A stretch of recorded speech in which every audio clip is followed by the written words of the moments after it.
This is the Sabbath School lesson for the second quarter, 2021.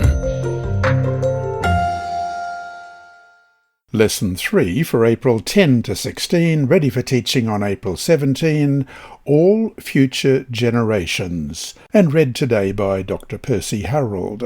Wednesday, April 14, Sign of the Rainbow.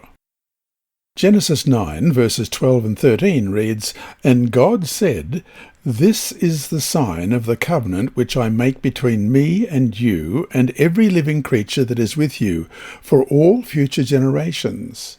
I set my bow in the cloud, and it shall be a sign of the covenant between me and the earth. Few natural phenomena are more beautiful than the rainbow.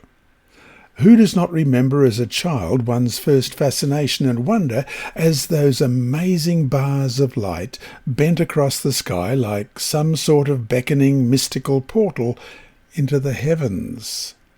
Even as adults, our breath can be taken away by the sight of those outrageous colours in the clouds.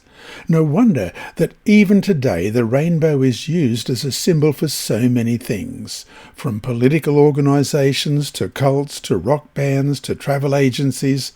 Look up the word rainbow in the internet and see.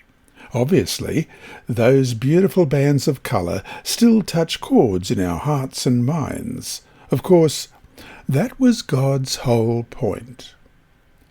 Question: what did the Lord say the rainbow would symbolize?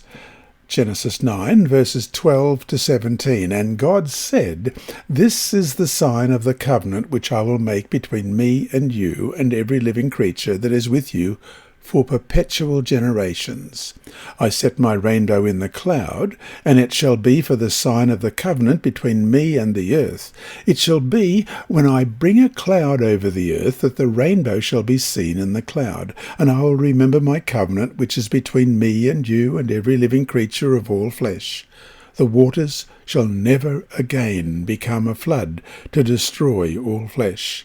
The rainbow shall be in the cloud, and I will look on it to remember the everlasting covenant between God and every living creature of all flesh that is on the earth. And God said to Noah, This is the sign of the covenant which I have established between me and all flesh that is on the earth. The Lord said he would use the rainbow as a sign of my covenant in verse 15. How interesting that he would use the word covenant here, for in this case the covenant differs from how it is used elsewhere. In contrast to the covenant with Abraham or the Sinai covenant, there is no specific obligation expressed on the part of those who would benefit from the covenant, even Noah. God's words here are to all people, to every living creature of all flesh, it said in verse 15, for all future generations in verse 12. God's words are universal, all-encompassing, regardless of whether anyone chooses to obey the Lord or not.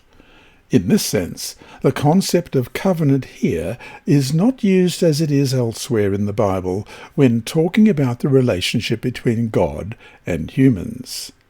Question: in what sense does this covenant also reveal God's grace?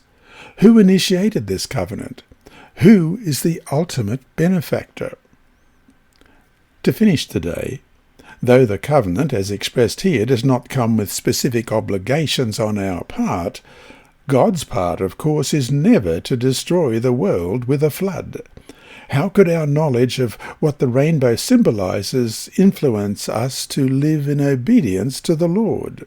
In short, are there some implied obligations on our part when we look up into the sky and see the rainbow? Think of the whole context in which the rainbow came and the lessons we can learn from that account.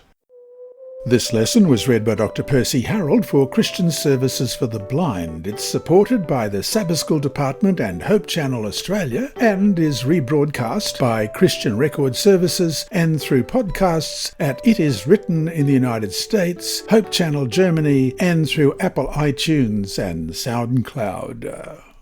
Remember, God is always faithful.